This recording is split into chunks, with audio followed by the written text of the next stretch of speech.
Welcome to Love to See It, a podcast about a very shitty Mormon wife's husband. And also some more depressing news surrounding Taylor Frankie Paul, Dakota Mortensen, and the now canceled season 22 of The Bachelorette. If you missed our deep dive into the cancellation of Taylor Frankie Paul's season of The Bachelorette, scroll back in your feed. It's right there. We recorded it last week. We'll catch up on some of the newer pieces of information at the end of this episode. Also, we recently moved Rich Text over to Patreon, and that's where you can find our coverage of this season of Secret Lives of Mormon Wives, as well as our coverage of past seasons of Secret Lives of Mormon Wives, and our upcoming discussion about the dating show Age of Attraction. So you can find those conversations and more at patreon.com/richtext. Okay, so we knew we had to have an emergency news and gossip podcast when we saw that Jessi Draper was going on Call Her Daddy right on the heels of all of the absolute depressing, awful craziness surrounding the season of The Bachelorette. Um, Jessi Draper's husband, Jordan, filed for divorce. So just a lot of chaos in the world of Secret Lives. Yeah. And sometimes we like to do a podcast about a podcast. This is one of those Especially, times. yeah, this was a huge piece of news that I think many Secret Lives fans had been hoping for a long time, that Jessi and Jordan would move forward with a divorce. I think there was a little bit of surprise when the news came out that Jordan had filed, because Jessi had seemed on the verge of filing for the entirety of season 4.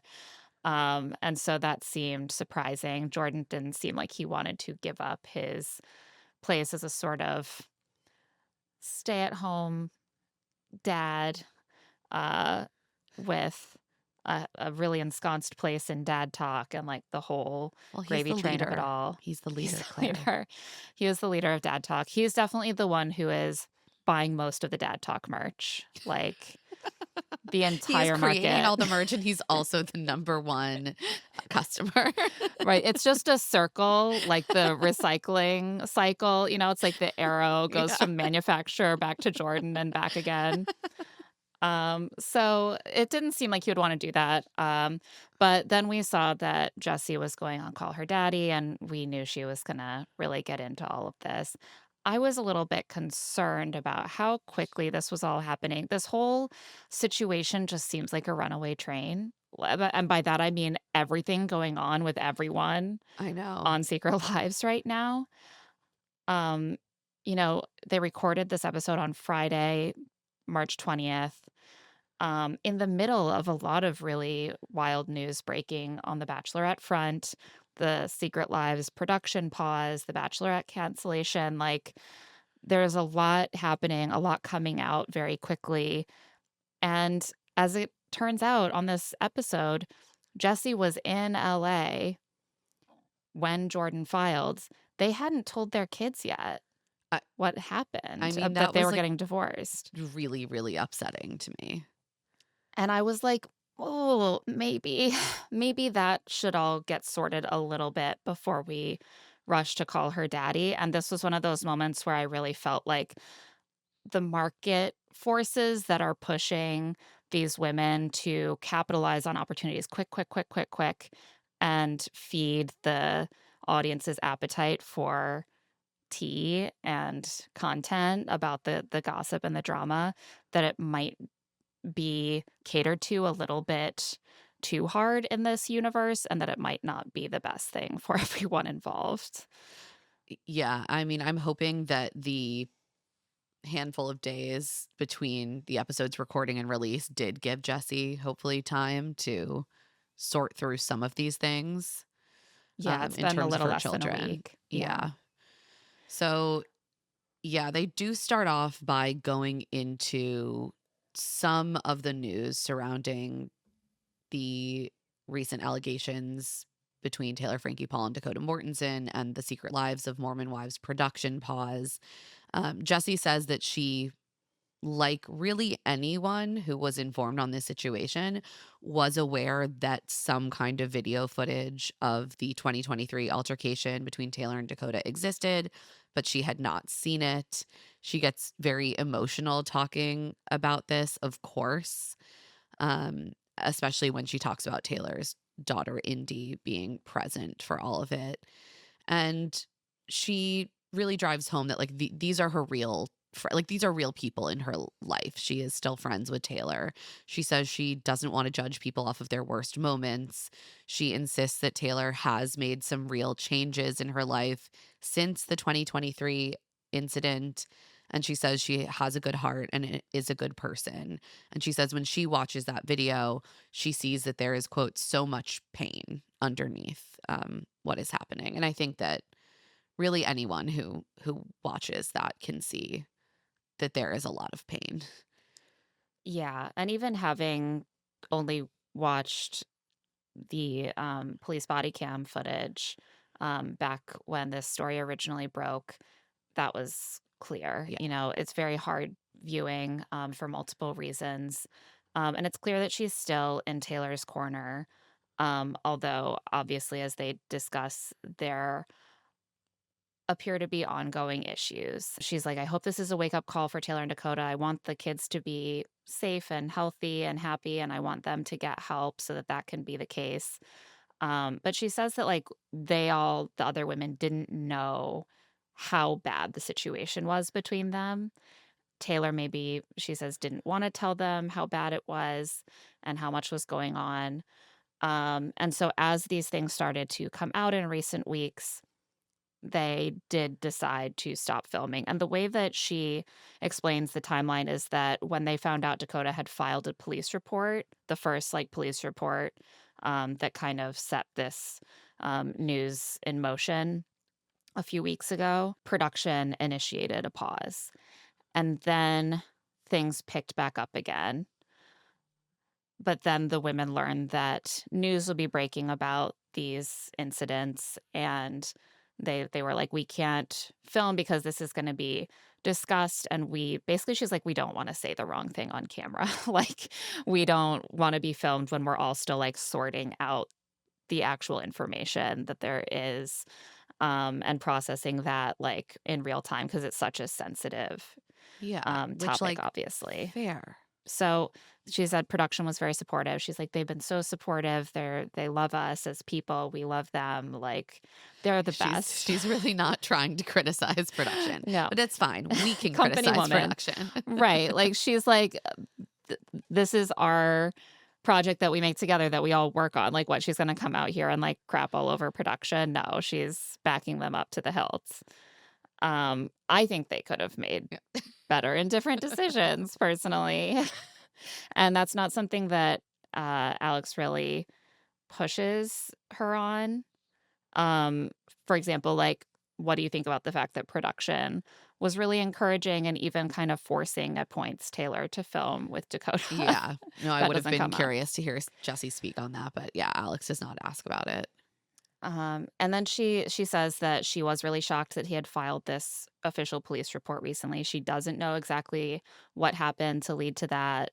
She basically is like, "I was really surprised because they both could have done so in the past and hadn't." And I was like, "Wow, does she realize what a big admission that is?" That, like, she is saying that she's been aware of ongoing issues that could have led to police reports being filed, and so the surprise to her was, "Why now?" Like, Very dark that's, stuff. and again, makes it alarming that they've been continuing to film and push the 2 of them together when apparently the women have been aware of incidents that could have led to the police being involved. Hmm. Yeah, I mean, it's absolutely horrifying, and that just continues for me to be, like, the thing I feel most certain about in all of this, in a complex situation, that it's hard to draw a lot of, like, hard and fast lines. One thing that I feel certain about is that it was a grave error to push 2 people with this kind of history into situations where they would collide very publicly again and again and again. Yeah. Um, so Jessi talks a little bit about, like, The Bachelorette being canceled, the future of Secret Lives of Mormon Wives. She says she doesn't know what's coming for Secret Lives. Alex is like, "Will Mom Talk survive this?" And she's like, "For the first time, that's actually a question. Like, we Yeah, don't it is know." relevant right now. Yeah, she's like, "We have to make sure everyone's okay." Um, she says she wasn't surprised that The Bachelorette was pulled basically because the response that she saw online was that it needed to be pulled. And I think we all saw that that was kind of Yeah. the immediate, response. And then, of course, once it's been pulled for a couple days, people start being like, "Put it up on Hulu, like, I wanna see." But the immediate reaction was like, "What is ABC doing? This needs to be pulled." But she does make a point of saying that she saw Taylor during filming, and she was a different person, she had a different energy. You were seeing a different side of her once she was away from Dakota. I'm sure that's all true. Um, and she's like, "I wish that everyone could see it." And, like, I don't think that the reason that we're not seeing it is because she was acting like that on the set of The Bachelorette, No. is the thing. That's not ever been the issue to my understanding. But it's interesting, like, seeing the momentum gather behind, like, we wanna see it. I do wonder if they're waiting and watching to see if the public demand reaches a I tipping point where they I can think so. justify. Yeah. That's my suspicion. I think it's gonna be, like, just an ongoing question as this continues to play out and as public opinion continues to kind of ebb and flow on all Yeah. sides, and I'm sure if there is an opportunity for these networks to make money off of a thing they've already filmed, they will Yeah. take it. And there has been some reporting that the men have been told they are still under contract for the year. Yes. Like, they're still trying to make sure that this would be a product that people would be curious to view. So we'll just continue to track that, but as Yeah. of now, just in a Yeah. holding pattern. Um, she says that she talked to Taylor right before taping, call her daddy, and she's like, she's feeling pretty positive today. And it was interesting hearing her talk about how Taylor has gone through all of this. She says right after the news broke about The Bachelorette, Taylor called her, and the first thing Taylor did was ask how she was doing with the divorce. Yeah. And yeah, it does seem like I've been worried about Taylor and I continue to be worried about Taylor, but it seems like she has been perhaps more able to compartmentalize this than I would have expected. Yeah, Jessi basically says that Taylor is taking a beat before speaking more publicly about kind of her side of things, and but she suspects that she will at some point. Yeah. And she said Taylor knows that, quote, this is going to be a long and scary journey, Yeah. So, Alex brings up TMZ's involvement and how much they have been just like pumping out stories about, which I think we noted as well. yeah, first about Taylor and now also about Jordan and the divorce. She says that regarding the Bachelorette and Taylor's history, she doesn't know who the leaks came from, but if she had to guess, she would guess Dakota. She does believe he sold the video to TMZ. I think that that is the most plausible theory as well. Yeah.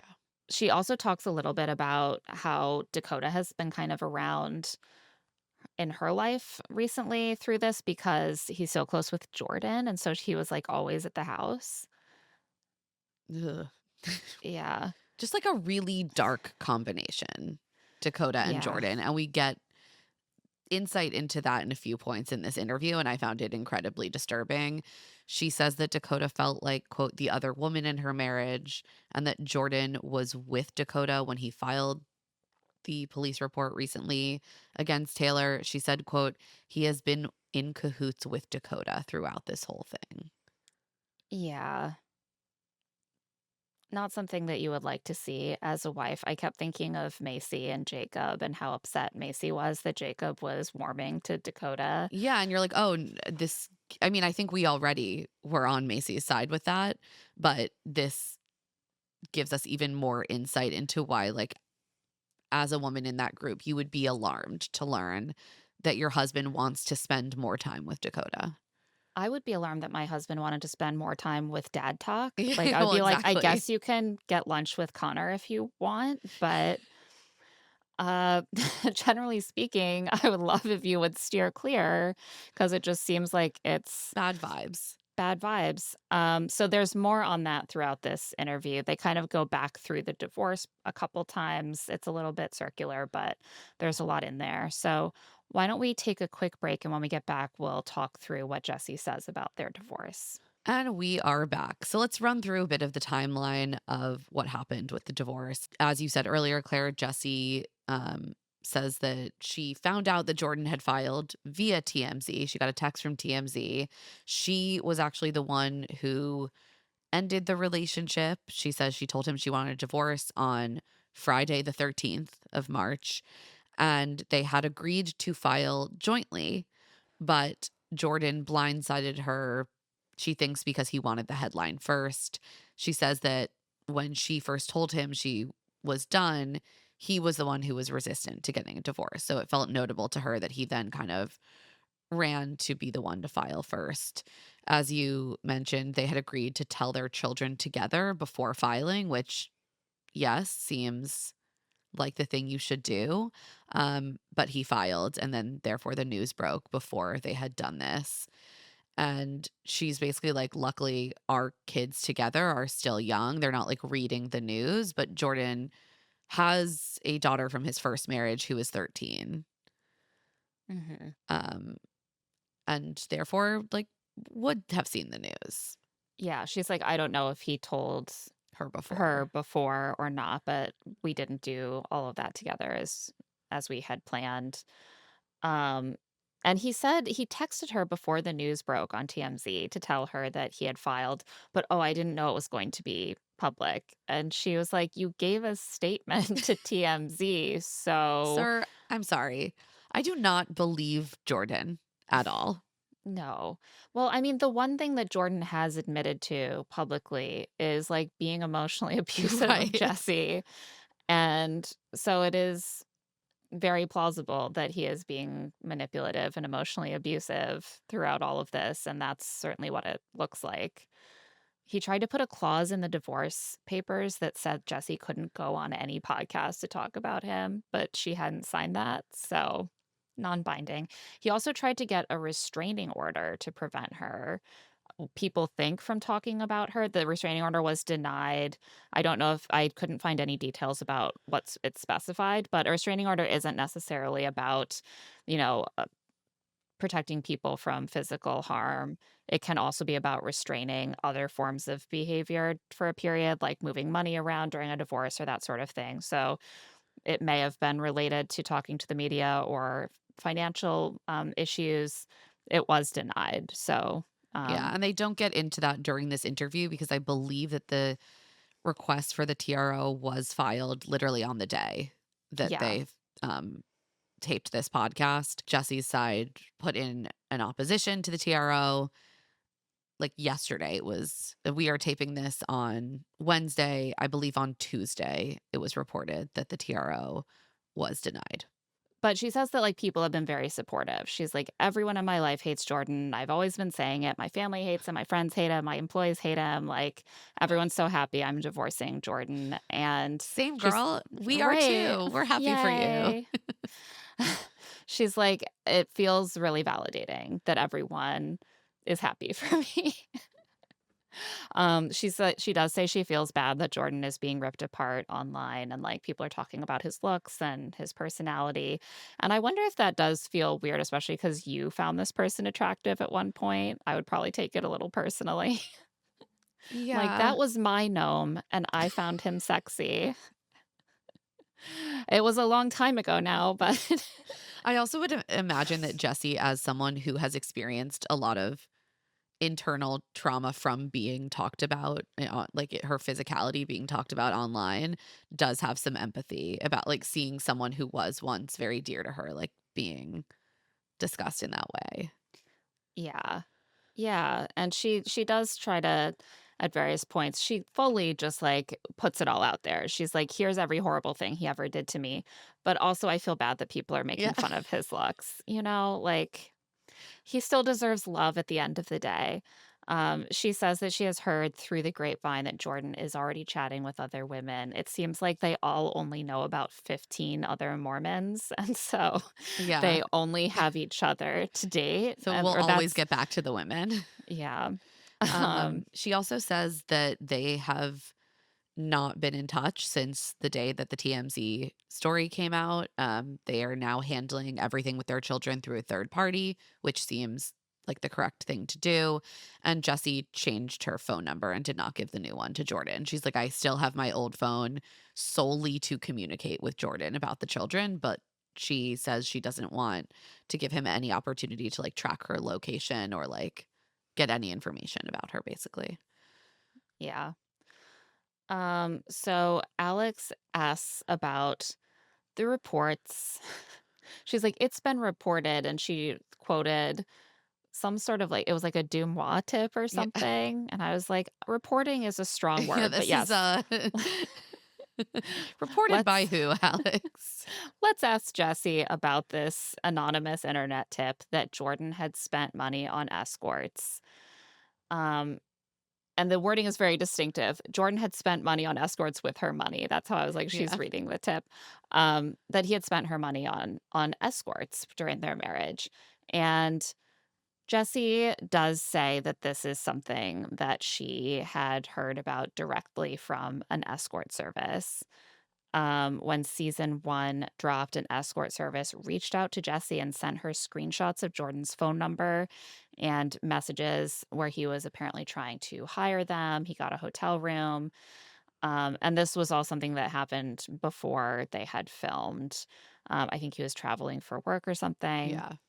And the one thing that kind of threw me here is I was like, why would they do that? Like, don't they work with married men all the time? Like, that's kind of part of having an escort service.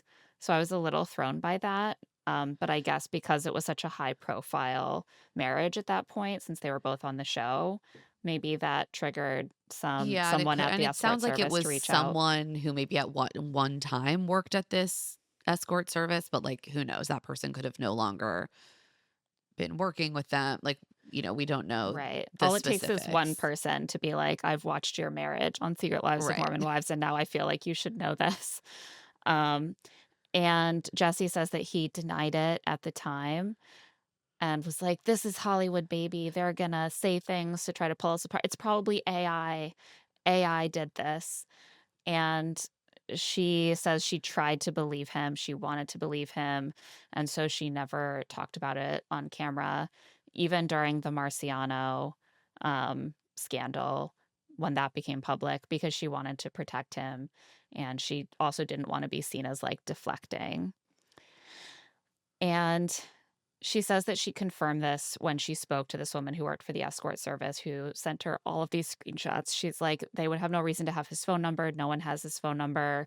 No one would have known where he was at that time. It was back before we were even filming. And so that seemed like really solid proof to her that this actually happened. And she says that she learned all of this about 2 weeks before she ended up kissing Marciano. Like, I'm sorry. I can't believe that we have been having this public debate about whether it's worse for him to emotionally abuse her for 3 years or for her to kiss another man twice. And this whole time, He's like, "Oh, and he also was, like, hiring escorts." right. No, What are I'm we talking increasingly about just like, "You here? know what, Jesse? Seems like the best thing you ever did is putting yourself in a situation where this had to be made public by way of kissing Marciano twice." Yeah, and this seems like what she has been saying at various points was like, I kissed Marciano partly to give myself a reason to leave or a reason for him to leave me. And maybe the escort situation was something where she felt like she didn't know what to do because he was denying it, and something that she knew was true, like her Yeah. kissing someone, that might have more of a tangible effect on their marriage. But then Jordan was just like, "Oh, well, I'm just gonna stay with you and hold it over you forever." So, another weird thing, like, there was a reference in the trailer to orgies, and I was like, "I'm gonna need to hear about the Yeah. orgies, obviously." And this is not This is as thinly sourced. it's not even that it's thinly sourced, which it is, but it's like even what the report says is not clear about it being orgies at all. What Mm. happened is that her sister was approached by, like, a friend at a restaurant recently who was like, "Oh, is your sister still married to Jordan? Because he used to constantly show up at parties that I go to, especially around the time that Jessi and Jordan's daughter was born." And Jessi says she's never asked Jordan about this, but now it's being reported in the media, so she believes that there's truth to it. Again, that seems very thin Y as well, like, it's all blind items and, like, gossip and tips. But, like, the fact that she's like, "It was parties, so obviously they were sex parties and orgies," I believe that's quite plausible, but I don't know Yeah, if we I'm like, can. "We're gonna need some more on this." Would I She believe that this is true? Absolutely. she's But like, "What do we kind of know it's true? party?" No. Right. She's like, "What kind of party do you need to pay to go to other than an orgy?" And I'm like, "I don't know. Have you ever been out on New Year's Eve, like, in New York City? I don't understand the economy of parties, but that doesn't seem like completely bulletproof proof to me." Yeah, So, so we'll see if more if more comes out on that. She's kind of like, yeah. "Well, I assume now that this is all public that if that is true, people will be coming out of the woodwork to say it." Yeah, she's like, "Lots of people are gonna be at these orgies." I don't think people usually love to talk in public about the orgies that they have been Yeah, to. that They're is usually like normally a private matter shared between those involved, but yeah, just, you, me, and the dozens of other sex party attendees. So maybe we'll hear more about it. Maybe this is all just kind of a game of telephone. Regardless, it sounds like he was at some sort of parties a lot, right about the time that they had a newborn. yeah, what I do And know for sure is that it seems, that Jordan was not an equal parenting partner. So, that makes me more mad than like, I care more about that than whether or not he, like, went to a sex party, to be honest. yeah, I mean, if my husband was like, "I quit my job so that I could be a stay-at-home dad by playing golf all day, and then I need my me time where I Go go to to sex sex parties," parties. I would be a little bit like, "Well, each of these things individually is bad, and then all together, it's like, what am I paying you for? Like, I'm like, what "Could you purpose do you find some serve?" time to do a bit of domestic labor?" "Oh, that's not being in your masculine?" Yeah. Okay. It's actually that sucks away his masculine life force, and so it's actually unhealthy for him to change a diaper. So, Alex and Jesse do get into a bit of the history of Jordan's emotional abuse. She says he was like spying on her in various ways, which is very disturbing. Jesse brings up an incident that I don't think we had heard about before. A lot of what they talk about has been mentioned before, but she says that while they were separated due to the Marciano stuff, she like sent a voice memo to Harry Jowsey wishing him a happy birthday because she and Harry Jowsey have the same birthday. And they like exchanged voice memos. And afterwards, Jordan apparently hacked into her Instagram, like created a fake number, accused Jesse of cheating on him with Harry Jowsey Yeah, because of these voice memos. he got the voice memos by hacking into her Instagram and then texted them to himself from a fake number as if to make it seem as though he had gotten this information from someone Like a else. third party source. Right. They don't dig in on how she knows that that's true. She says she learned or figured out that he was the one who had done it. She doesn't elaborate on why she knows that, but um pretty weird stuff if true. Especially the whole ruse of making up a fake number to pretend that someone else had hacked into her Instagram, I And also it guess. just does seem like there is a pattern here of Yeah. Jordan grasping at things that Jesse has done wrong, either truly or allegedly, and then using those things to control her in some capacity. She talks about the fact that he has tracked her location. He has tried to listen in on her conversations from like the cameras in their home. She says Jordan is the one currently in their shared home. She's been in a hotel, and he has, of course, disabled all of the cameras. Where have I heard this song before? Oh, right. Jackson Jackson Brittany. Brittany. These men all Yeah. have one playbook. Yeah. They really do. And spying on your wife through your security surveillance cameras and then covering or turning them off when you're the one in the house is like on page 1 of this playbook, apparently. They're like, "I surveil you, you don't surveil me." Um, I thought the Harry Jowsey stuff was also interesting because I feel like part of the Marciano thing that she's talked about was always that, like, she just didn't feel like she could be desirable or worthy of attention, and so once a guy treats her like she's interesting or attractive, it's very, easy for her to get kind of, like, swept up in that, and it sounds like that's also what happened with Jordan and how she ended up in this relationship so quickly, and, like, Jordan on some level, I think, knows that it's threatening to Mm, his control for another man to to like be let Jessi kind. think that she's worth kindness or, Yeah. like, flirting it like, yeah, Harry Jowsey has this, like, flirty way about him, it's one of the things that is, makes him such a reliable reality TV show and gossip item regular, like, that every hot woman he meets, he's just like, "Oh, you naughty little possum," or something he Little called her, otter. and, like yeah, like, he's always, like, calling people naughty and cheeky and, like, there's this slight, like, sexy edge to how he talks to people.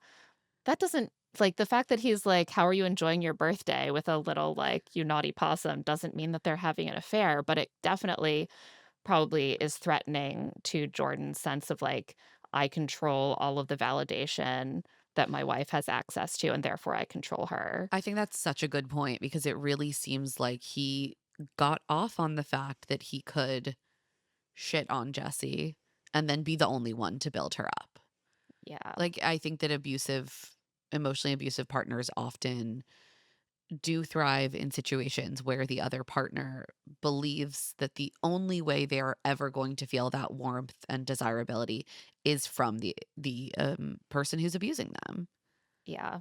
And that's been one of the scary things to watch with Taylor and Dakota is the way that they'll say to each other, like, we are the only ones who, like, understand Yeah. something about each other. Like, there's something only we can give each other, and even when they're saying that as if it's a bad thing, it's still a very troubling message to hang on to that, like, there's something unique about this bond, and therefore you feel like you have to stay, like, attached to it even if you know it's not healthy. Yeah. Oof. So they go back into the history of their relationship a little bit. This is something we've heard a good amount about, but she's a little bit more frank now that they're not working on their marriage anymore. She has gone into how they met, like it was right after her first divorce. She says that basically her first marriage was so abusive, like worse than Jordan, that like it was easy for years for her to kind of rationalize his abusive behavior as not being that bad compared to what she'd experienced, and And in she fact, saw he'd him as her saved her. savior. Yeah, Yeah. he'd saved her from a worse dynamic, and so imagine how emotionally abusive that situation must have been, because what she describes with Jordan is pretty scary. Um, but she says that she dived right in, she got divorced in September, remarried in March, obviously, they had their son pretty quickly, and she says their first year of marriage was pretty good. She says that eventually she started to notice these patterns of control, that he was always trying to control everything about her business and her parenting. He would try to mom shame her. He would tell her how to parent, but then he wasn't doing the things that he was telling her to do. He would scream at her whenever the fridge door was left open and it beeped. He would bombard her with questions if she wanted to go out to dinner with friends. And she says he basically wanted someone submissive, and initially she kind of rolled with it, and once she started to push back a little bit, that created fights, and at that point, they started fighting, like, every day. She says for, like, the last 3 years, they fought every single day, That's miserable. and she felt like 90% of what he said to her was criticism, and, like, 10% was compliments. She also says that he would shame her for her looks and how she Yeah. dressed, and that he would tell her like, "Oh, that skirt's like too short." And apparently, more recently, he sat her down and told her that she needed to start going to Pilates every day. I'm like, this is another trope in the manosphere that we are seeing. Like, I am disturbed to hear this on the heels of what we just saw with Chris on Love is Blind. This, like, I'm like, where are the men's rights activists, like, all gathering to talk about, like, the Pilates body woman that they deserve? I mean, have you seen YouTube Yeah. lately? I think it's like 90% men telling each other that they deserve a woman who does Pilates every day It, just for it's being men. it, yeah, there's just It's crazy. there's something like so disturbing to me about this demand that it's like the labor that you do, like, I deserve a woman who is going to dedicate a meaningful amount of her time on a daily basis to turning her body into, like, the trophy that I deserve as a man, and Yeah. that's my right. There's something very upsetting to me about the way that men on the right, they disdain women for the things that they value about them. They will both look at women who don't work and who go to Pilates, and they'll be like, "You're just a parasite, like, you're just, like all you do is use your husband's money to, like, get your nails done and go to Pilates and, like, live this cushy life that he's given to you." But also that's how they think women should be, and if a woman is not doing that, then she's not fulfilling her feminine potential, and so you're being like what they wanna do to women is, like, push them into a space that they don't respect. They're like, "You should spend your time on things that I think are stupid and dumb." And so there's no way that a woman can be that they would respect or value.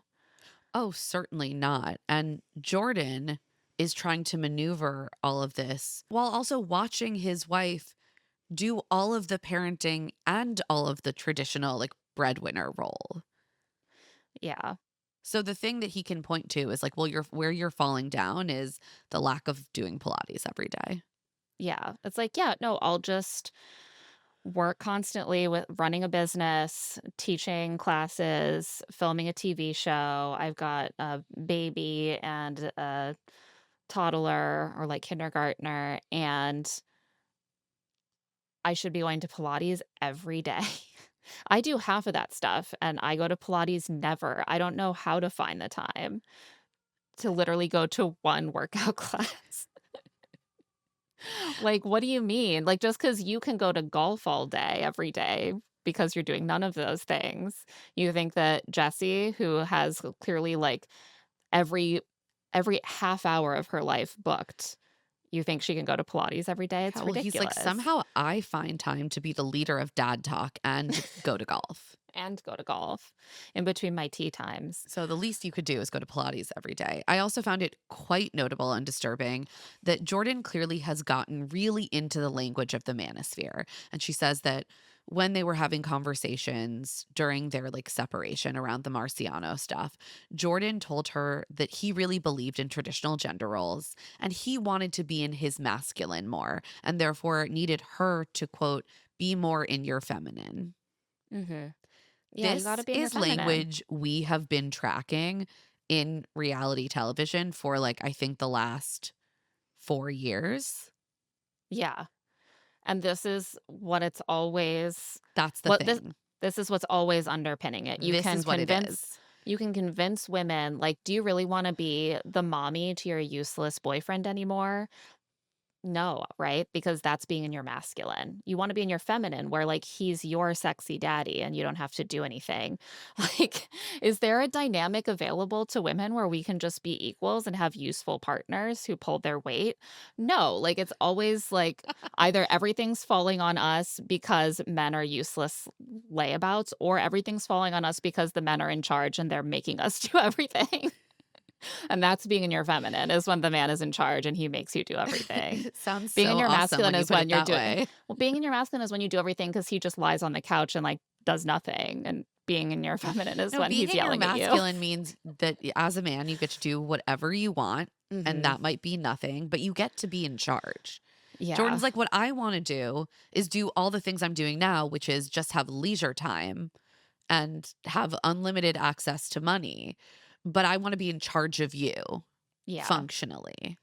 And this is something we've been watching since this season 1 of this show that, like, the men's egos are threatened by not being the breadwinners, and so they want their wives to, like, pretend and behave as if they are the breadwinners and that they have that kind of leverage that previously allowed men in one-income heteropatriarchal households to treat their wives as, like, servants and as secondary people in the home. They recruit their wives into perpetuating this by making the women, like, still bow and scrape at their feet, still be like, "Oh, yeah, he does so much, like, he's the leader of our family," even though it's all fake. It's all just image management in service of the egos of these men who are like, "My religion and my" growing up in this patriarchal society has told me that, like, I need to be in charge and I need to be the high status haver and the breadwinner in the household for me to have value. And so everyone just has to pretend that that's true.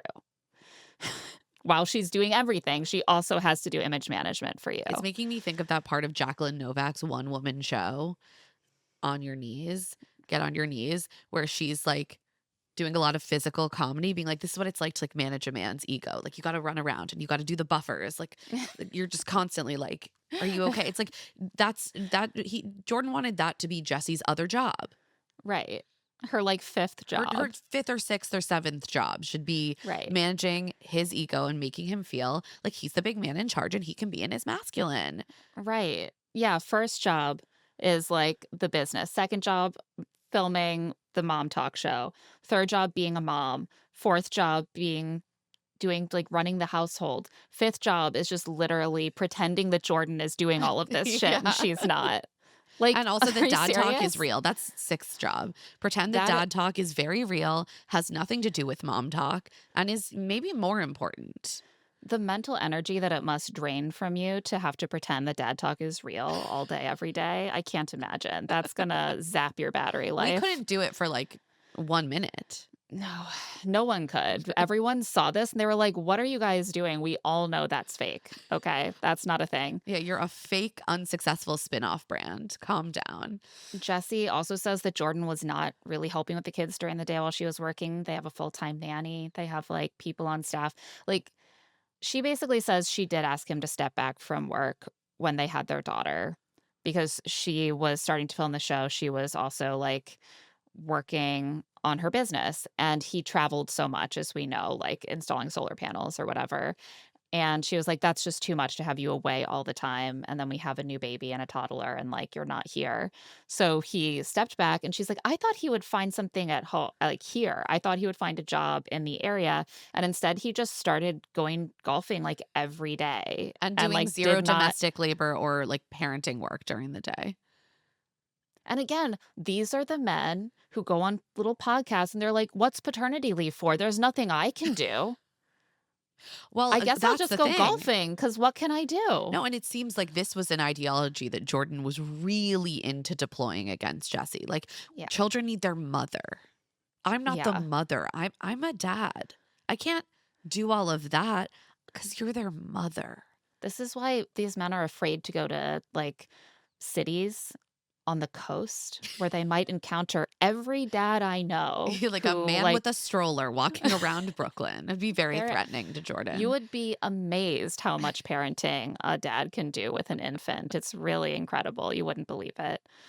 But she also talks about how he has been blackmailing her. We had heard a little bit about this, that like he had the Marciano texts. He kept threatening to post them to TikTok whenever they had a fight. She basically said that the Pilates conversation sparked this. Like he is so desperate to have his wife do the one form of workout that red-pilled men have decided allows women to remain feminine and not too strong and scary. He's so determined to have her do this form of feminine exercise that, like, he started threatening her with these texts and to post them on TikTok so that she would, like, agree to go to Pilates every day. She goes to grab his phone because he's like, "I'm gonna do it. I'm gonna post it." She's like, "Please, like, don't post it." She's trying to grab the phone, and then he started recording her. And she says that he said, "What are you gonna do? What are you gonna do? Are you gonna be like Taylor? Should I call the cops?"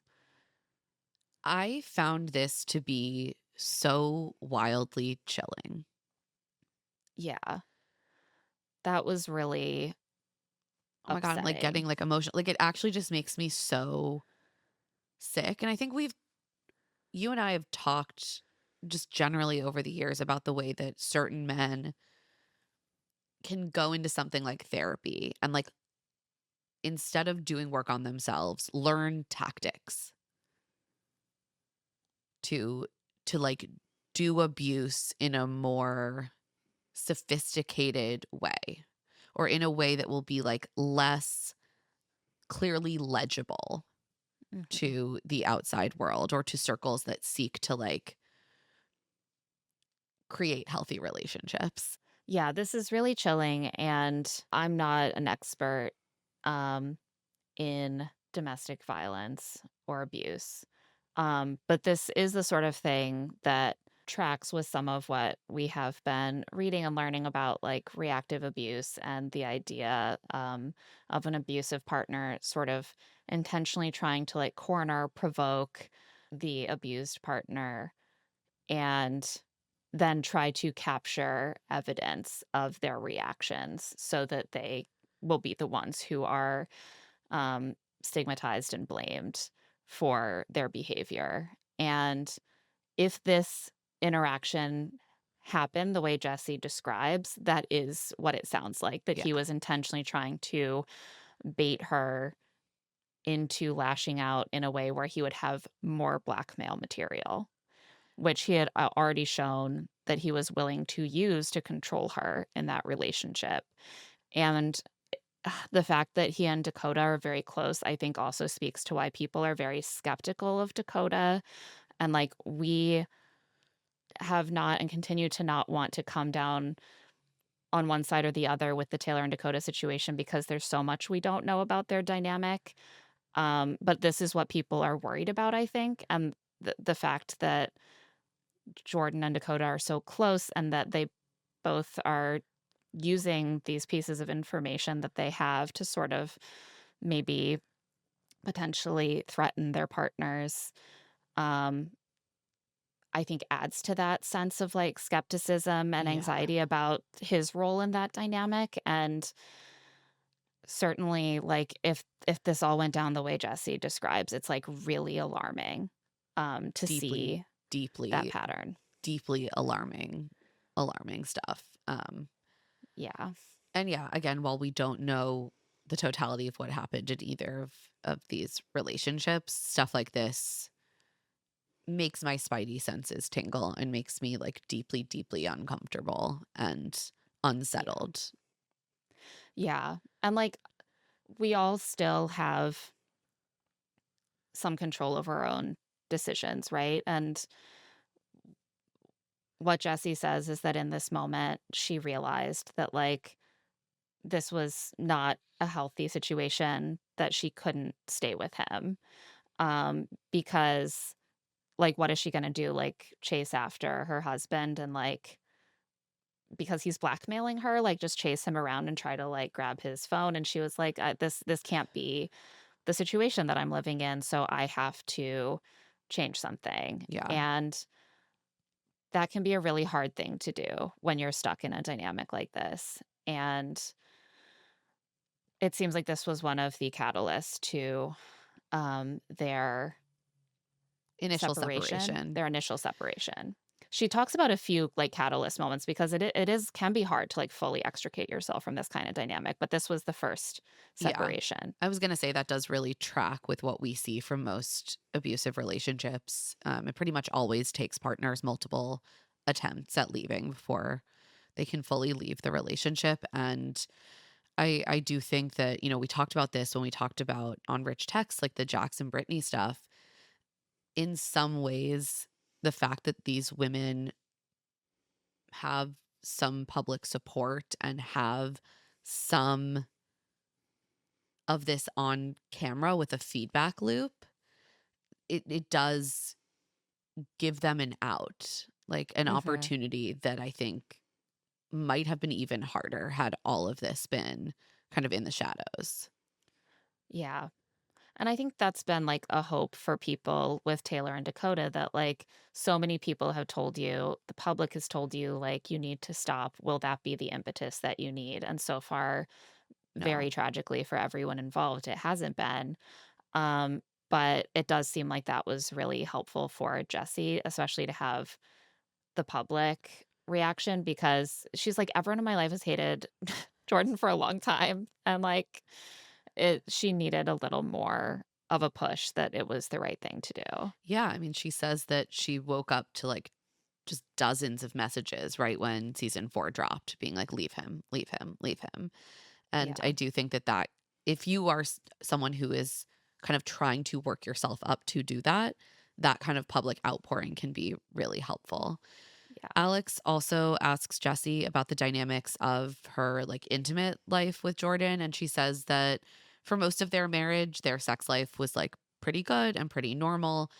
But since that initial separation, after the Marciano stuff, trying to reconcile, she says that her body basically told her that like we're done here.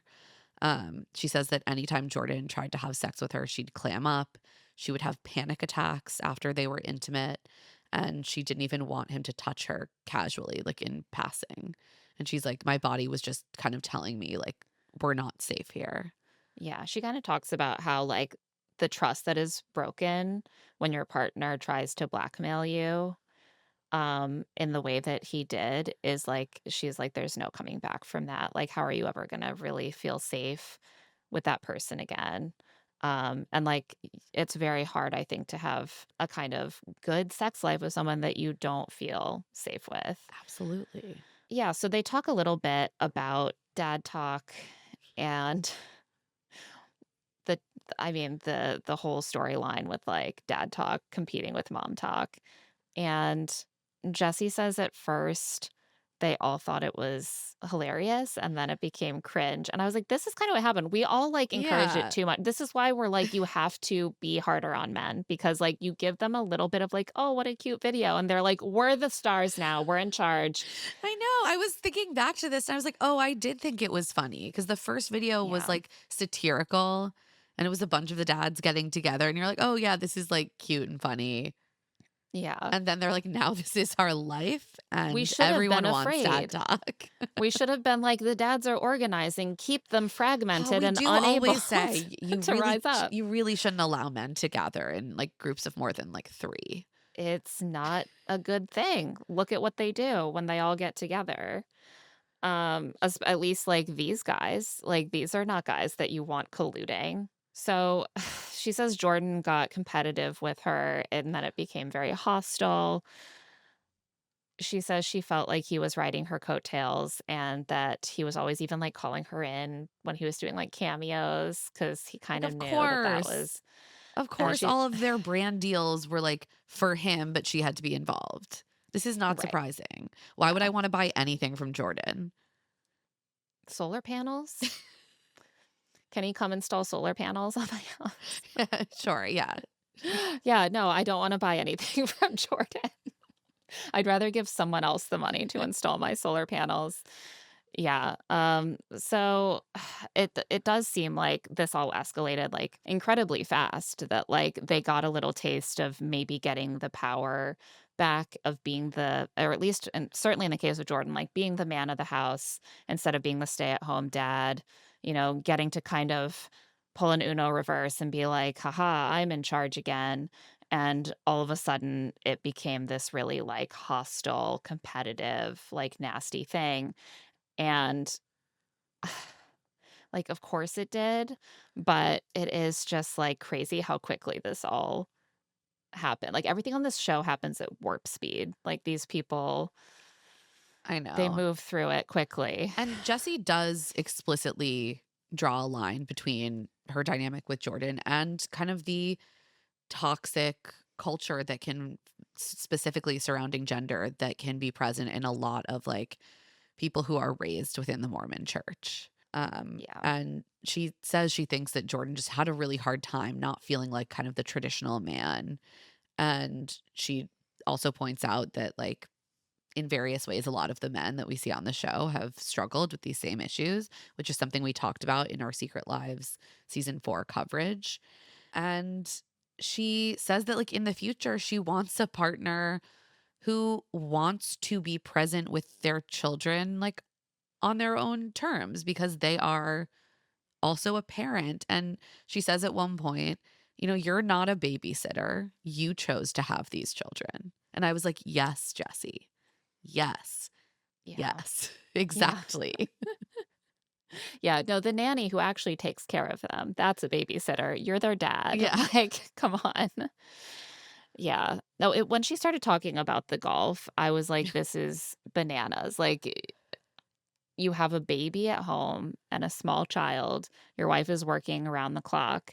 And you're like, wow, not being on the road installing solar panels has really given me a lot of opportunity to get into my hobbies. What the fuck are you talking about? What? No, but he can't because he's the dad. Dads don't do that. They golf. They Yeah. golf and they make dad talks. Yeah, taking care of your children is too feminine, and so that would actually be the opposite of contributing to his But I like household. To that contribute to his influencing and household, he needs to making be TikToks is masculine. very uber masculine. If you're getting everything is masculine if you're getting paid for it, right? That's Like so cooking, oh true. my god, it's so masculine as long as I'm getting paid for it. But when I do it for free, now I'm being cucked. So, I think like Jordan's number one goal in life is like his whole life is governed by fear of looking like a cuck. yeah. That's what I'm getting from this interview. On that note, we're going to take a quick break. When we get back, the rest of the Call Her Daddy interview and also a couple quick news items from the past week. And we are back. So, like you said, Claire, the interview is a bit circular, but they do at this point get a bit more into the Marciano affair and the separation. And this is where she articulates that she kind of kissed Marciano as a way for her to be free. And she says that she kind of had that thought even consciously on the day that she ended up kissing Marciano. She wanted to kind of give, like, part of her really wanted to give Jordan a reason to initiate a divorce. And she says she went back to Jordan ultimately, even after their separation, because she was afraid. She was scared of being alone. She was scared of putting her kids through a divorce. She knew how hard it was to get divorced the first time, and now add to that the fact that they have children together. And she also says that Jordan never acknowledged their like emotionally abusive dynamics until the affair. And one thing that the affair did seem to do for her and for them is that it forced them into therapy.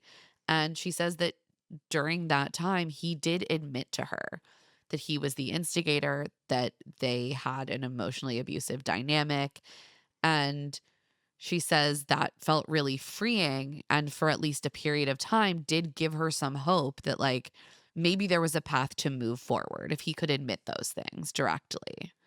Yeah, this is just, and again, I'm not an expert on these things, but like this is the kind of thing that makes me think about like how dangerous it actually is to go into therapy with an abusive partner because taking a step back, it looks a lot more like what happened is that he realized what he needed to do to regain control over the relationship, and he did exactly that. And then as soon Yeah. as he felt like he had done enough of that, that he could point to it and be like, "Look, it's on camera. Like we've talked about it. I went to therapy. I took accountability."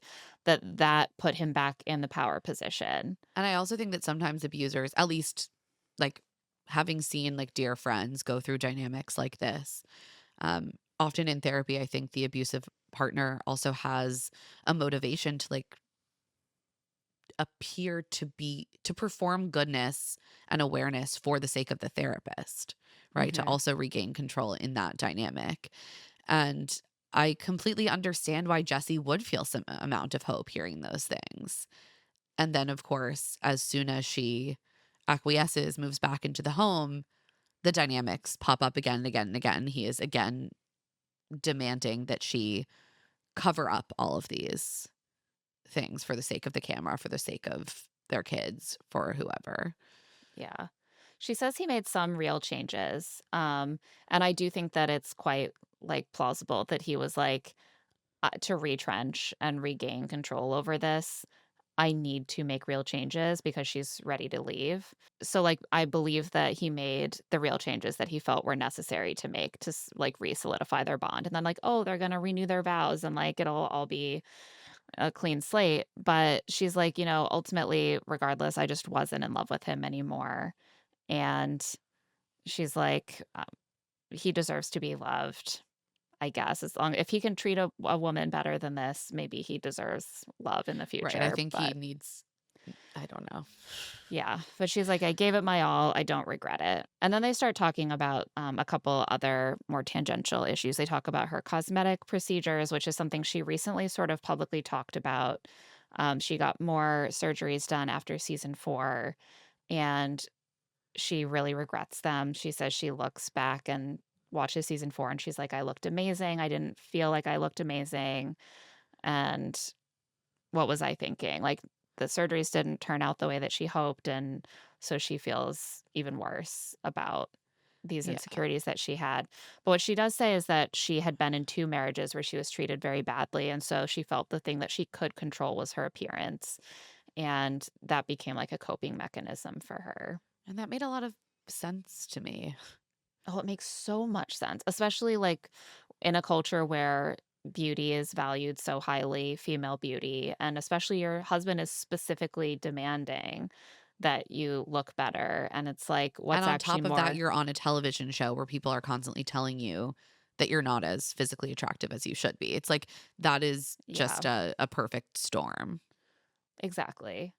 Exactly. And then it becomes like you become like a laughing stock. Like there's always something that people are going to.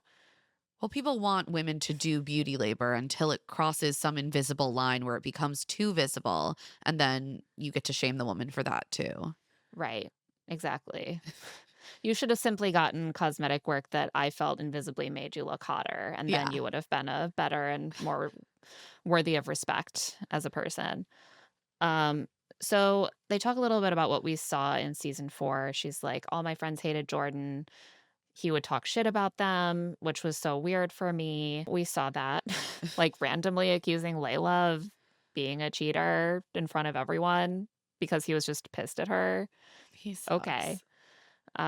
She also talks about how she would show up to filming and her other work and just have to be repressing her emotions about the relationship because that's just how it always was. They were always fighting, and then she would always have to show up to work and act like everything was normal. And so she's had to learn how to be more open about those feelings and like let the tears out. Even during this interview, I found like she has a very professional affect and like way of talking that then sometimes you're, like, listening to what she's saying and you're like, "Oh my god, like, these don't match." Yeah, and it's And I clear that that this is yeah, part of it. Yeah, that she has like developed this almost distance from herself that has allowed her to survive. exactly. Yeah, and then people find that suspicious, right? Like Right. and so she has to, like, account for that. Um, Alex asked about Jordan's suggestion that they renew their vows, and she's like, "He was just grasping at straws," and it made me feel like he wasn't listening to me. I And think again, it's that's like when we saw that, we were like, "She's gonna leave him." Like, she was so disgusted by him in that right. moment. Like, she was like, "What do you mean, renew our vows when? Like, not right now, not in the future, because 'cause we're not gonna be together Yeah. anymore. Like, when is this happening?" Like, she shows up to their 5-year anniversary dinner and she's, like, crying. Right. She's like, "I hate it here. What do you mean renew? I don't wanna recommit to this." And it again was one of those moments that made me think, wow, he really saw this whole healing process as just a way of getting back to square one, where they have the kind of like marriage where he feels like he is in control of everything. And he's like, aren't we ready for that? Like, I think that we should like reset now. It's like, no. Alex also asked about the name change from Nadikara to Draper and how Jordan called her extremely selfish for wanting to do that. And she asked, like, was it really about business or was it about a divorce? And Jessi says she did do it for business purposes. Her whole family is Draper. She's talked about how it would be easier for business, but she also did think it would make it easier for her to leave Yeah, Jordan. it's kinda like a win all around. Yeah. She says that Jordan would accuse her of making the name change for Marciano because she had told him during Vanderpump Villa that her maiden name was Draper, and he would use that name with her, which is like, yeah, I'm going through all the legal paperwork to change my last name For to, like, Marciano. because I'm holding a torch for Marciano. Like, I'm sorry. That's it's like, of course, changing your name has to be about a man. Yeah, well, Like, yeah, of you don't course. change your name for professional reasons or to reclaim your own identity it's clearly It's just to about send a this message. random It's man that you kissed twice. It's about yeah.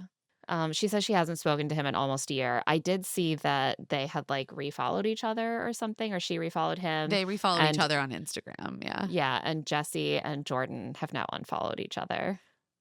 Love it. They talk again about the process of the divorce and, like, kind of exactly how that conversation went down in this part of the conversation. She says she'd brought it up a few times in the last year and he had talked her down from it. But then she woke up one day and just had the thought, I can change this. I can be happy. And she was just done. It's kind of That, incredible how that can happen. Like a thought yeah. can become clear in your head, and all of a sudden there's no other way to live. I feel like she was just waiting for the balance of her, like, desire to be on, like, I wanna go through the divorce right now versus, like, I don't feel like it right now. And, Yeah, like, I'm sure that season 4 coming out and everyone being like, "Leave him," helped get her there, because that was absolutely. only a couple weeks ago. Like, this was, like, as Secret Lives came Yeah, this out. was like right. I mean, when did Secret Lives drop? Like the 12th, and on the 13th, she told him she wants a divorce. Sorry, she's like, "The feeling came to me on a Thursday." That was, like, the I 12th. think That that was was the day the the show day the came show out. dropped. Yeah. She's like, "I don't know what it was, I just woke up one day and I knew I could do it." And I was like, "The day that your inbox was full of people being like, 'You should divorce Jordan,' just independently of that, you were like, 'I think I should divorce Jordan.'" And I'm we glad love that it. We love we it for love it. you. We love it. She says that she was going to tell him over the weekend, but he came to her on Friday and was like, "I spoke to our kids' therapist. They suggested that we all go weekly as a family." And she was kind of like, "No, I don't." It's kinda like the Maybe vow you should renewal thing. go and She's then I like, should "I don't go. know if we're really going to do that. It doesn't make sense." And then she had to just be like, "We're not going to go because I want to get a divorce." And she says he was initially calm, but then he got mad and tried to gaslight her and tell her that she's not healed enough and that's why she wants a divorce. Jesus. And he accused her of cheating on him again. She says she told him that she thought about this every day for the last 4 years, which is like 80% of their marriage, and she's now choosing herself. She ended up leaving the house after this, and she has slept in a hotel almost every night. She says, like, 2 days after leaving, she got really sad and, like, felt, like, homeless and displaced.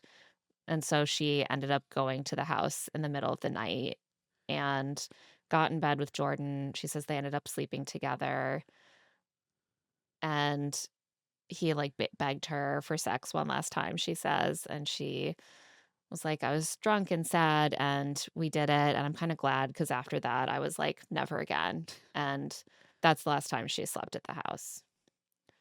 Yeah, she says they're kind of functioning like Jordan takes like the morning, like takes the kids to school. Jesse, I guess, picks them up, comes in the afternoons and evenings, puts the kids to bed, then goes back to the hotel, and then Jordan comes in. So they just sort of switch off and they are not interacting. And Jesse says she is going to get her own place soon so they can do proper like 50-50 split. And she also says like she will be selling the house, even though of course Jordan would love to stay in there. I'm sure he would. Yeah.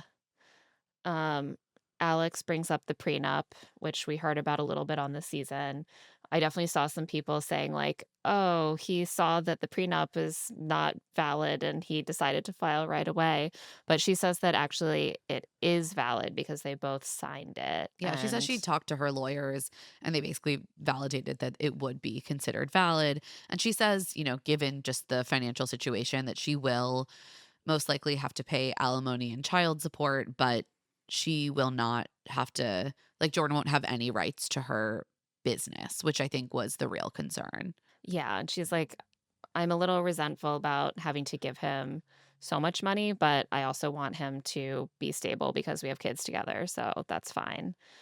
Um, she's also says, like, that she does worry about the kids and, like, it sucks for them to have to talk about all this publicly. But she has already decided that she's gonna be transparent with her kids about her mistakes, about the affair, about her plastic surgeries that she regrets, about the dynamic with Jordan. She doesn't want her daughter to ever be treated the way she's been treated, and And she's like, "I just wanna be open with them." this is one of like two times in the interview that she starts really choking up. It's talking Yeah, about her daughter and then earlier when she talks about Taylor's daughter. yeah. I do think that she's right that, like, they are on reality TV, and so they can't hide as much as you might like from to hide from your kids in a situation like this. A lot of it is already on camera. In season 1, they put on a pretty good front. In season 2, even, and it's very hard to be on a reality show that follows your life and not start to have these things show up on camera, and that is going to affect your kids. These people all Yeah. have kids, and, like, that sucks. But she's like, Jordan will hate that I did this interview. He's gonna mom shame me for putting it all out there, but, like, we can't hide from it. It's all out there. And I do think if you are in that situation, like the best thing you can do is be prepared to face it head on and be prepared to have really thoughtful and honest conversations with your children. Because the worst thing I think you can do is to bury your head in the sand, ignore it, and then let your kids hear from their friend's mom or like a kid ask them about some watered down version of a Dumois tip. Yeah. Like it will come back to them even if they are quite young at some point. And so I think like the only choice is to deal with it within your family unit. Obviously, none of their divorce conversations were filmed for the show because they've been cameras down. And she's like, "Jordan always says that I just do things for the show." And clearly, he can't say that this time because we actually weren't filming. But then she's like, "I'm so glad I finally get to be on Call Her Daddy. I'm a huge fan." And I was like, "Well, sounds like you did get some sort of like something out of this that you wanted." Um, but I'm happy that we all get to hear her account because he just like sucks so much. It And the sucks. idea that he would get to control the narrative is really infuriating. Although, again, I do feel like it just happened really fast. But I mean, she she seemed even like says she'd, like this isn't over. We're kind of in the midst of this. Like yeah, yeah. I feel really conflicted about this interview happening at this moment just because obviously I was incredibly curious. Like a lot of people, the first thing I did this morning was hit play. And also, I was like, this show is just like feeding me stuff to I satisfy know. my curiosity so quickly that I'm like, uh, they're all burning themselves up, I know. I to do feed just like this. want all of these people to be okay. Yeah, And I like know. yeah, sometimes we're like are we and I mean the Yeah, royal we are all of us like we don't need all this information so quickly. At the same exactly. time, thank you for your service. Right. Am I the problem? She also keeps saying, that her kids are going to be okay. And she seems really cognizant of like the fact that she'll be framed as a bad mom for so many parts of this story. The affair, the fact that she stayed in this marriage that was really toxic, the fact that this divorce is now very public, the fact that all of their problems have been very public, the fact that she's doing this interview so quickly, like she's very aware that there's going to be a lot of judgment for her role in that and that she's ruining her kids' lives.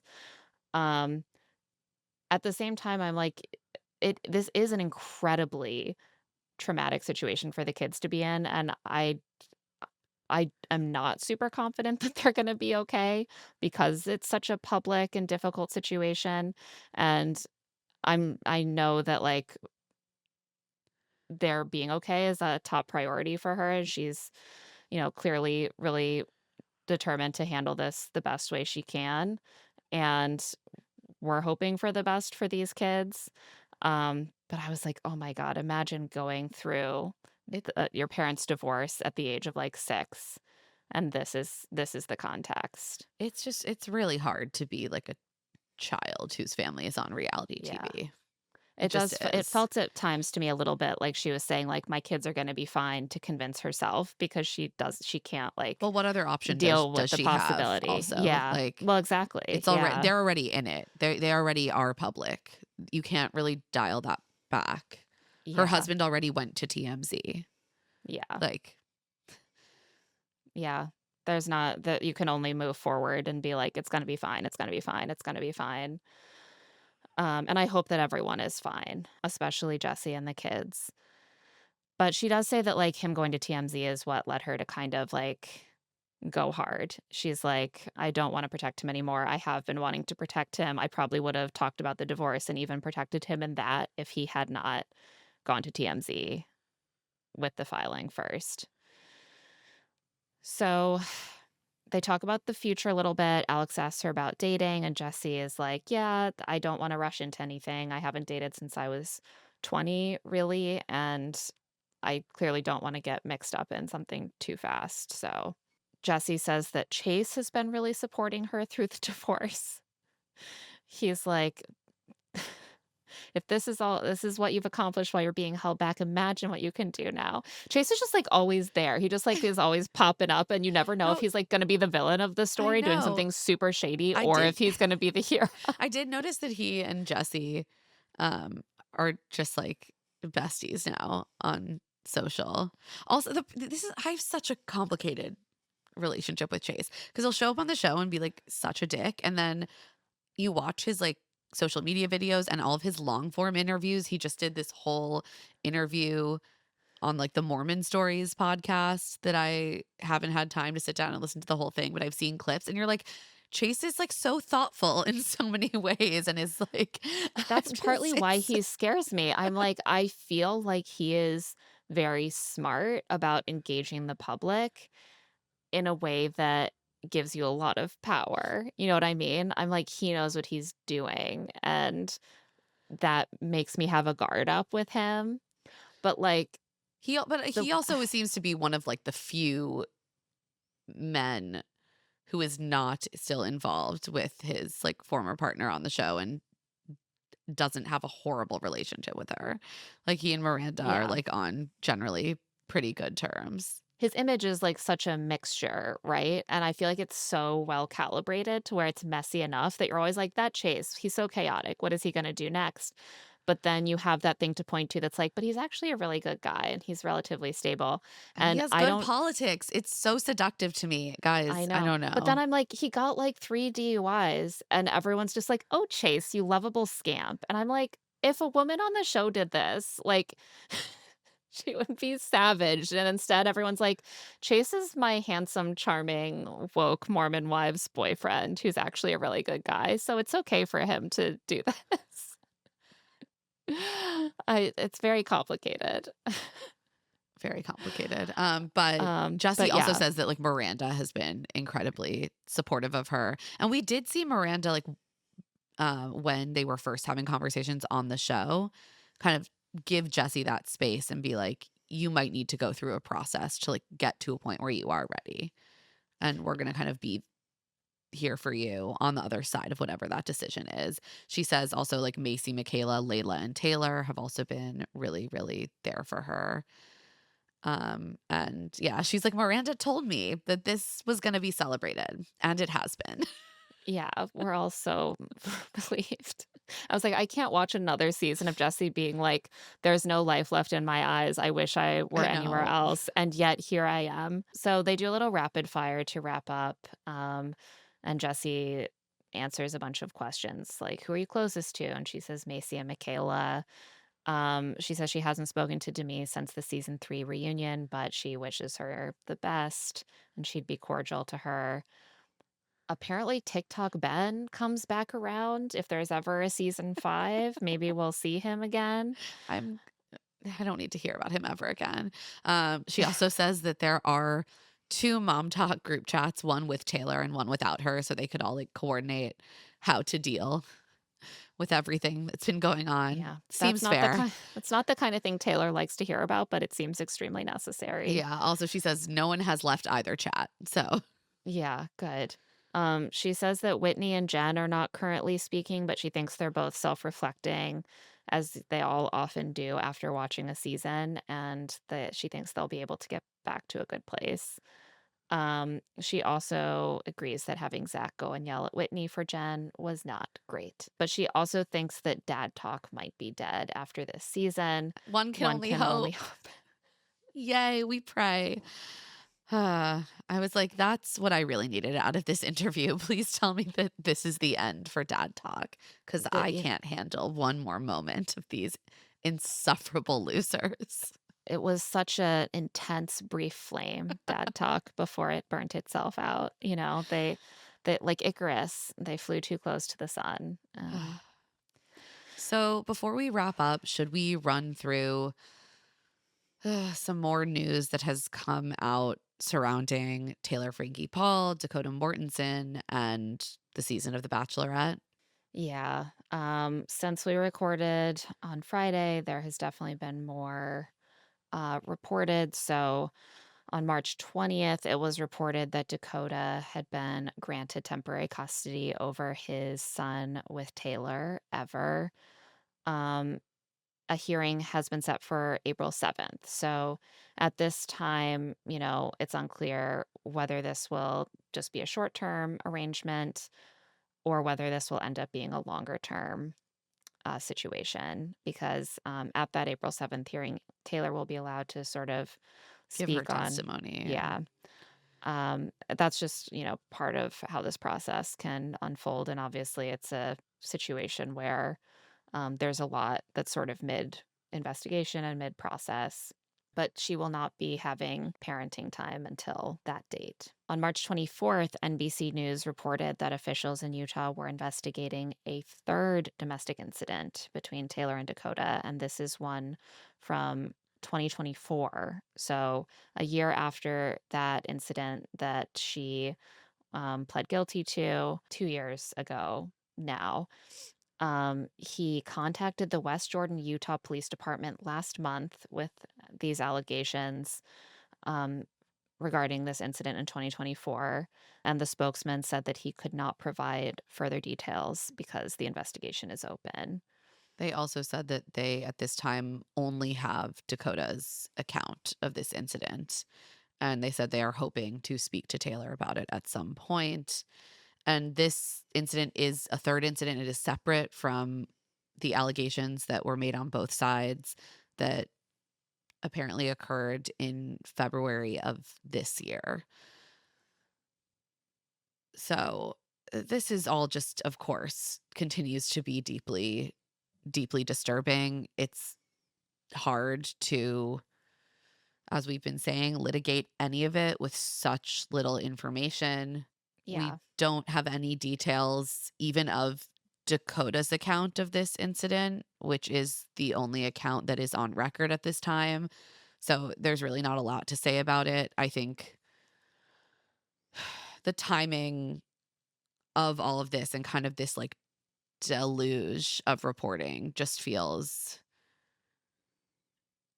a bit confounding, or like it's like hard to know what to make of it. Yeah. I agree with that. Like, as we said in our last episode, like, it's easy to see how this could be coming out now because the physical violence has escalated recently and it has maybe created danger and instability for children in the family in ways that create a sense of urgency to really get this worked out. And it also seems like plausible that it's all coming out now because it is a sort of intentional um, measure to sabotage or an exact revenge on a partner who was about to have this big, like, career moment. And it still feels like we just are We waiting just to yeah, we learn just don't more know. and to understand more about the situation. And so as we said And before, yeah.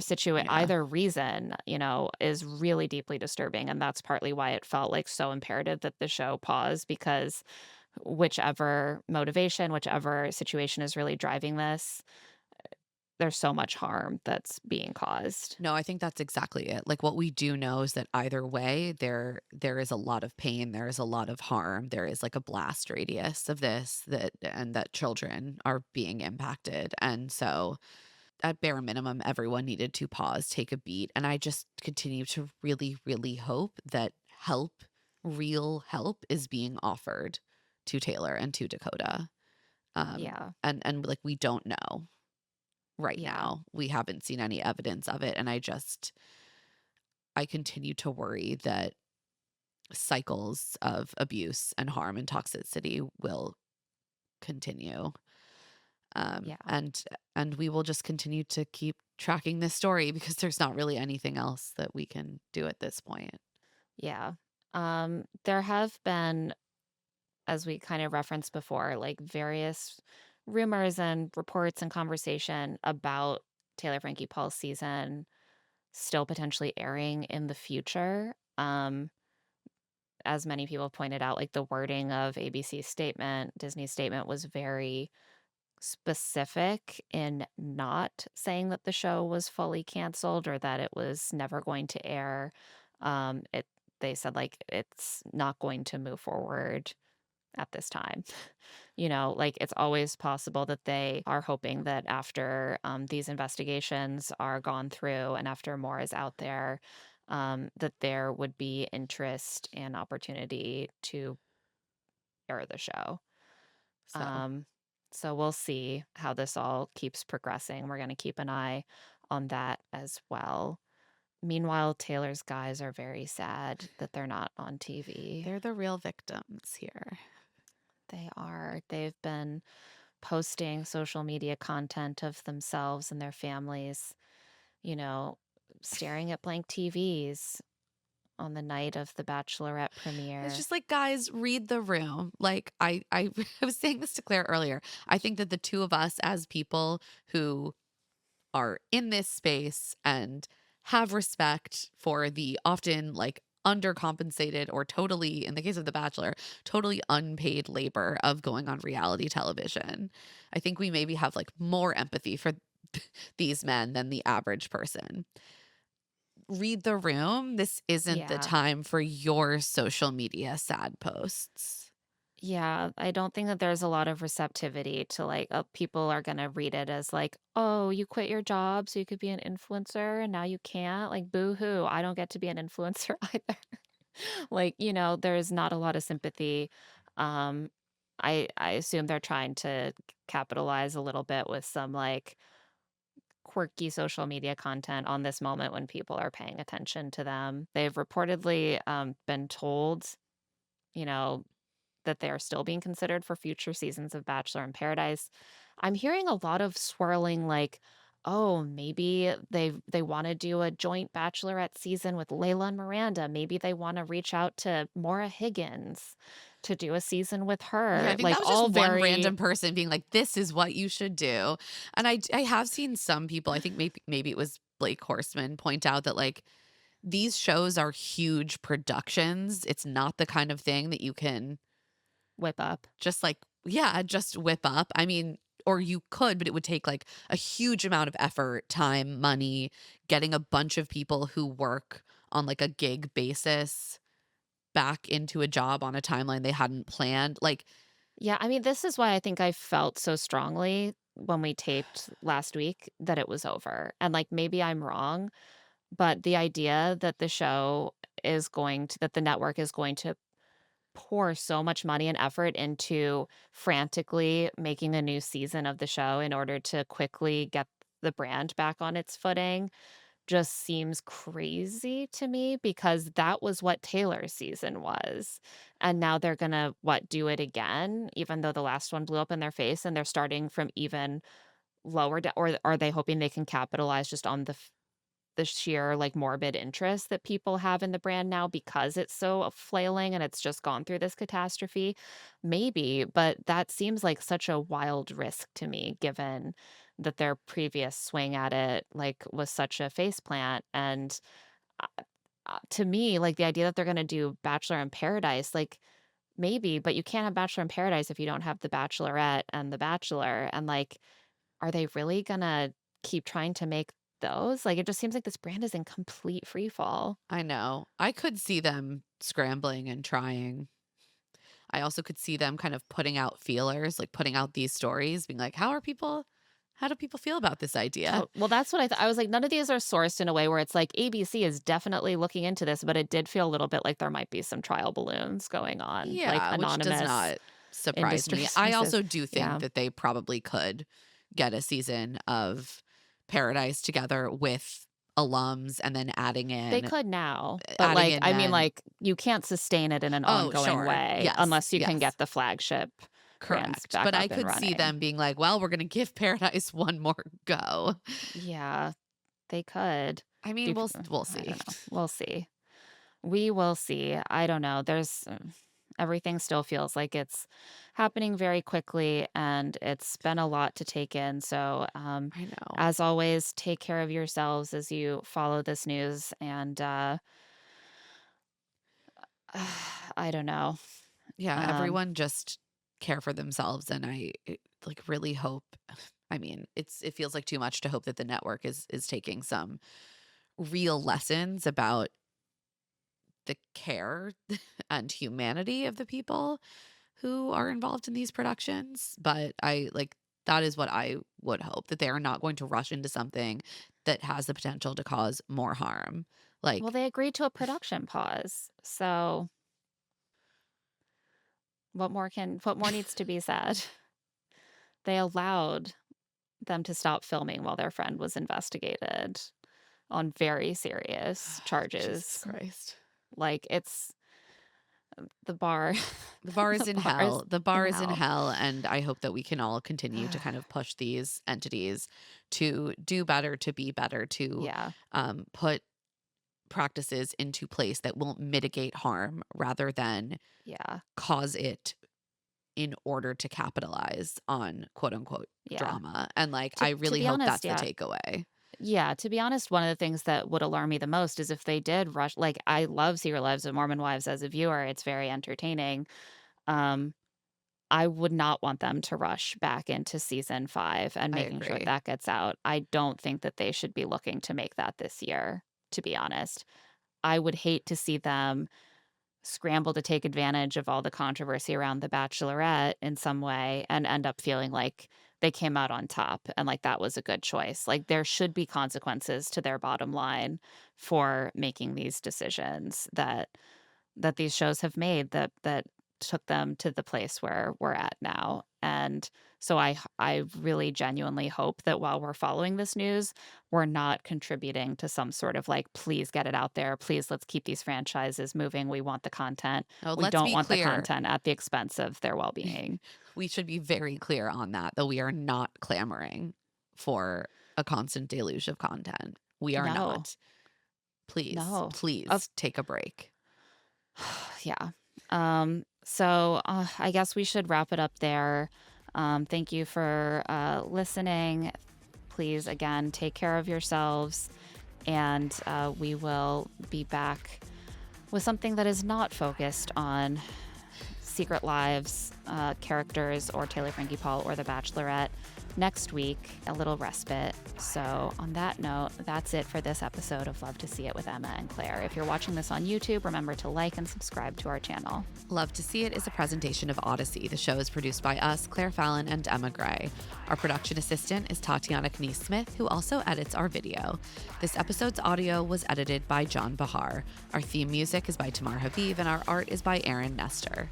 If you like the show, please follow us, rate us 5 stars, and leave a review. And of course, tell all of your friends about our show. If you want to get in touch, you can email us at claireandemmapod@gmail.com. You can also find us on TikTok at Love to See It Pod and Instagram at Claire and Emma Pod.